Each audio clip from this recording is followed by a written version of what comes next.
मैं ब्राह्मण नहीं हूँ, लेकिन ये मेरे भगवान है और ये अधिकार मेरा मुझसे कोई छीन नहीं सकता। जबकि मुलायम सिंह ने परशुराम जी के जन्म पर अक्षय तृतीया को अवकाश घोषित किया था, योगी जी ने उसको निरस्त कर दिया। ऐसा क्यों? क्या भगवान परशुराम जी भगवान नहीं है? ये जो मुगलों का नाम जलालाबाद दिया जलालुद्दीन के नाम पर, इसको हटा करके पुनः परशुरामपुरी करें, क्योंकि यह परशुरामपुरी था, परशुरामपुरी है और परशुरामपुरी ही रहना चाहिए। मैं सिर्फ एक बात कहना चाहूँगा आपके माध्यम से, आपके इस चैनल के माध्यम से, जो कि काफ़ी चर्चित है और क्षेत्र के में काफ़ी पॉपुलर है, लोग देखते हैं, कई लोगों तक आपकी आवाज़ पहुंचती है, हज़ारों की संख्या में लोग रोज़ाना देखते हैं आपके इस चैनल को। तो मैं चाहता हूं आपके माध्यम से जो भाजपा के या हिंदुत्ववादी जो भी नेता हैं वो हमारी इस आवाज़ को माननीय योगी जी तक पहुंचाएं। नमस्कार, मैं हूं आकाश मिश्रा, आप देख रहे हैं द गली मोहल्ला शो। राम मंदिर मुद्दा सुलझने के बाद सभी राजनीतिक दल इस बार के विधानसभा चुनाव में भगवान परशुराम की जन्मस्थली या उनकी प्रतिमाओं को मुद्दा बनाने में जुट गए हैं। उत्तर प्रदेश के मुख्यमंत्री योगी आदित्यनाथ भी 9 नवंबर को भगवान परशुराम की जन्मस्थली जलालाबाद आ रहे हैं, लेकिन यहाँ की जनता योगी जी से या 2022 में बनने वाली किसी भी सरकार से क्या उम्मीदें लगाए बैठी है, जानेंगे यहाँ के आम जनमानस से। सबसे पहले तो हम योगी जी से ये चाहते हैं, इसे भगवान परशुराम जन्मस्थली को पर्यटन स्थल घोषित किया जाए। दूसरे, भगवान परशुराम जी का तो भगवान विष्णु का छठा अवतार है। जब रामनवमी पर, राम जन्म पर और कृष्ण जन्म पर अवकाश घोषित किया, तो भगवान परशुराम जी के जन्म पर अक्षय तृतीया को अवकाश क्यों निरस्त कर दिया?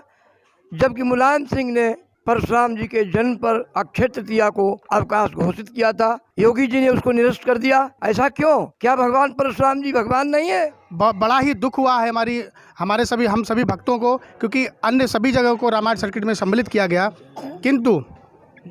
किंतु हमारे परशुराम जन्मस्थली को रामायण सर्किट में सम्मिलित नहीं किया गया।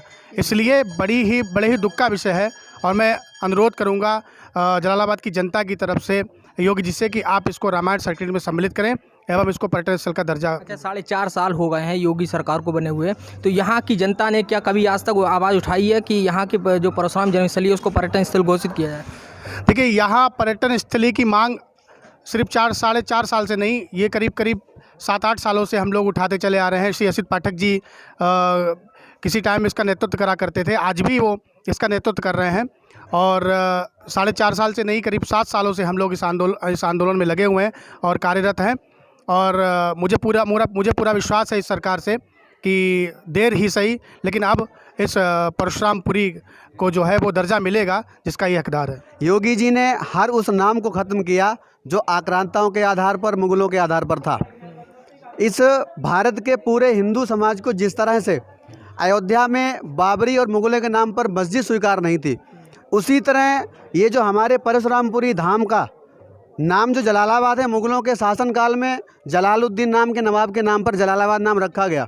इसका इससे पूर्व में नाम परशुरामपुरी ही था। तो सबसे पहले उनसे मांग है कि आदरणीय योगी जी, आप हम सभी समाज के लिए पूजनीय एक संत हैं। आप हम सभी हिंदुओं की भावनाओं को ध्यान में रखते हुए इस परशुरामपुरी नगर से जो जलालाबाद नाम है, ये मुगलों की निशानी है, भगवान परशुराम जी की यह जन्मस्थली है, तो उनके नाम से ही पुनः इस नगर का नाम, इस शक्तिपीठ का नाम परशुरामपुरी रखें। और हिंदू समाज की बात कर रहे हैं, लेकिन भगवान परशुराम को ब्राह्मणों से जोड़कर देखा जाता है, तो आपको क्या लगता है ये भगवान परशुराम सिर्फ ब्राह्मणों के देवता हैं, ब्राह्मणों के भगवान हैं? ये पूरे हिंदू समाज के देवता हैं और जो इनको ब्राह्मणों से जोड़ रहे हैं वो एक राजनीतिक उनका प्रोपेगेंडा है, क्योंकि उनको अपनी वोट बैंक की राजनीति है या क्या है, वो उनका अपना व्यक्तिगत मसला है। यहाँ पर हर जाति का व्यक्ति है, मैं ब्राह्मण नहीं हूँ, लेकिन ये मेरे भगवान है और ये अधिकार मेरा मुझसे कोई छीन नहीं सकता। देखिए, माननीय मुख्यमंत्री जी आ रहे हैं, योगी जी हमारे जलालाबाद नगर परशुरामपुरी में, तो सबसे पहले तो हमारी ये अपेक्षा है कि जो हमारे यहाँ परशुरामपुरी शब्द बोला जाता है जलालाबाद के लिए, तो पहला तो ये है कि इसको परशुरामपुरी घोषित किया जाए। और दूसरा ये है कि ये सिर्फ मांग हमारे क्षेत्र में आज से नहीं है, योगी जी आज आ रहे हैं, तो ऐसा नहीं कि मीडिया के माध्यम से आज ये मुद्दा उछाला गया हो। ये मांग कई वर्षों से चल रही है और नगर के कई प्रतिष्ठित व्यक्ति जैसे कि हमारे असित पाठक जी शाहजहाँपुर के निवासी हैं और लंबे समय से इस मुद्दे को उठा रहे हैं। जब हमारे दाढ़ी मूंछ भी नहीं थी, मतलब आज से लगभग 10 साल पहले, तब से इस विषय को उनके साथ हमने उन्हीं से जाना है। 10 वर्षों से आप मुद्दे उठा रहे हैं, लेकिन अभी तक इसका कोई हल नहीं निकल पाया। देखिए, झूठे वादे कहें या प्रलोभन आश्वासन तो कई मिले हैं। जब ये भाजपा की सरकार बनी, इससे पूर्व में अखिलेश जी की सरकार थी, तब भी घोषणा हुई थी, लेकिन उनकी सरकार पुनः आ नहीं पाई और वो घोषणा का क्रियान्वयन हो नहीं पाया। राजनीतिक कारण क्या थे वो वही जानते होंगे। लेकिन उसके बाद जब भाजपा की सरकार आई, चूँकि हिंदुत्व की सरकार है, तो इस विषय में मुझे लगा, हमारे यहाँ की जनता को ये लगा कि हम यहाँ पर जो है हमारी मांग पूरी हो जाएगी। हिंदुत्ववादी सरकार आई है, हिंदुत्ववादी एजेंडे चल रहे हैं और कई जगहों का उन्होंने नाम परिवर्तन भी किया, कई जगहों का विकास भी किया। अयोध्या का मंदिर जो है हमारे सामने है एक उदाहरण के तौर पर।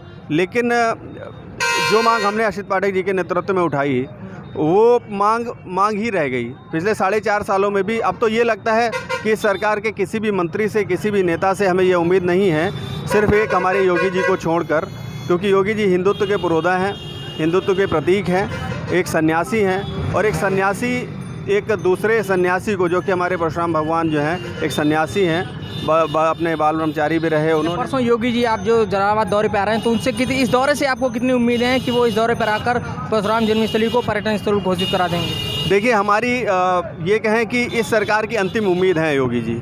माननीय योगी जी, मुख्यमंत्री जी, आपसे हमारा निवेदन है हाथ जोड़कर कि आप जब इस धरा पर आएँ, पावन धरा पर, तो एक बार उस जन्मस्थली, उस कर्मस्थली पर अवश्य आएँ, हमारे बाबा के दर्शन करें, एक बाबा दूसरे बाबा का सम्मान करें और हमारे क्षेत्र को जो वर्षों से उपेक्षित है ये मांग, उसको उसकी झोली में ये मांग पूरी करें।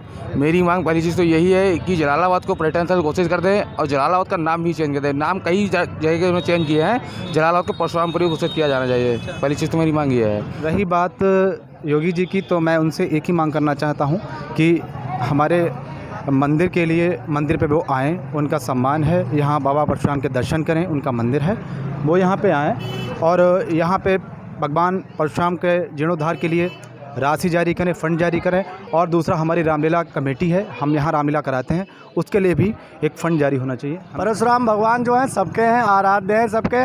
और रही बात काम करवाने वाली बात, तो पिछली मतलब जो देखा जाए 3-4 सालों में आप वहाँ पर जाकर देखेंगे तो अच्छा खासा कार्य भी करवाया, लेकिन नहीं हो पा रहा है। हम लोग करवाएंगे, परशुराम भगवान हमारे हैं, सबके हैं, पूरा जलालाबाद क्षेत्र करवाएगा, कोई सरकार नहीं कर। सरकार के भरोसे हम लोग नहीं बैठे हैं भगवान को लेकर। अच्छा, आपको ये नहीं लगता कि भगवान परशुराम की जन्मस्थली को पर्यटन स्थल घोषित होना चाहिए? हाँ, ये ज़रूर लगता है कि पर्यटन स्थल घोषित होना चाहिए, क्योंकि यहाँ पर भगवान परशुराम जी का जन्म हुआ है। पिछली बार भी योगी जी आए थे, उनसे भी यही बात कही गई थी कि भगवान परशुराम की जन्मस्थली को घोषित किया जाए, पर्यटन स्थल घोषित किया जाए। इससे पहले कृष्णाराज जी सांसद रहीं, उन्होंने भी अपने घोषणा पत्र में लिखा था कि जलालाबाद को परशुरामपुरी का नाम दिया जाएगा, लेकिन अभी तक हम ही लोग अपने आप से लिख रहे हैं, लेकिन सरकार के द्वारा भी इसको घोषित किया जाए। सरकारी दस्तावेजों में अभी इसको स्थान नहीं दिया गया है। हम उनसे यही, मतलब हमारी जलालाबाद की जनता है, सभी मतलब हर व्यक्ति, हर बच्चा यही चाहता है कि योगी जी आकर हमारे परशुराम मंदिर जी के जीर्णोद्धार कराएं और हमारे परशुराम मंदिर को रामायण जो सर्किट से नहीं जोड़ा है उसको जोड़ करके और हमारे परशुराम जन्माष्टमी का अधिक से अधिक मतलब जीर्णोद्धार कराएं। और इससे पहले भी मतलब हमारे यहाँ के जो नेता, मतलब कृष्णाराज केंद्रीय मंत्री रही हैं, और इसके बाद आज वर्तमान। अच्छा, ये आप लोग अभी चुनाव के समय कह रहे हैं, इससे पहले आप लोग 4.5 वर्षों में कभी आवाज़ उठाई कि भगवान परशुराम की जन्मस्थली को पर्यटन स्थल घोषित किया जाए? पहले हमारे असित पाठक जी जो है, हमारे जलालाबाद से ही जो बिलोंग करते हैं, उन्होंने काफ़ी प्रयास किए। कई बार डीएम को शासन स्तर, प्रदेश स्तर और केंद्रीय स्तर तक उन्होंने पत्र भेज करके, और उन्होंने जो अथक प्रयास किए, उनके प्रयास को हम सभी लोग उनके पीछे चले थे, लेकिन उनके कहीं ना कहीं उनके प्रयासों को इन नेताओं की वजह से एक योगी जी एक महंत हैं, तो योगी जी को तो समझना चाहिए भगवान का स्थान परशुराम मंदिर की जो है क्या जगह है, परशुरामपुरी जन्मस्थली, तो इसे ज़रूर ही दर्जा, इन्हीं से ही हम उम्मीद लगा सकते हैं, क्योंकि ये एक महंत हैं। अरे उनसे तो हम यही मांग करेंगे कि इसको परशुरामपुरी घोषित किया जाए, इसका पर्यटन स्थल घोषित किया जाए भाई। तो यहाँ पर ये ब्राह्मणों से जोड़कर जो भगवान परशुराम को देखा जा रहा है, क्या आपको लगता है कि यहाँ पे जो भक्त आते हैं वो सिर्फ ब्राह्मण आते हैं या अन्य जात वर्ग के भी आते हैं? नहीं, यहाँ तो सतियों को आती है। जी हाँ, उसमें सबसे ज़्यादा क्षत्रिय आता है, मोहम्मदन आता है। हाँ, केवल ब्राह्मण नहीं आता है। यहाँ पर आप देख रहे हैं कि यहाँ पर जो बाबा प्रसाद बांटते हैं, वो उनका ये कहना है कि यहाँ पर भगवान परशुराम की जन्मस्थली पर क्षत्रिय भी आते हैं, मोहम्मदन भी आते हैं, लेकिन कुछ राजनीतिक दल भगवान परशुराम को सिर्फ ब्राह्मणों से जोड़कर देखते हैं या ब्राह्मणों से जोड़कर वो अपनी राजनीति सफल करना चाहते हैं।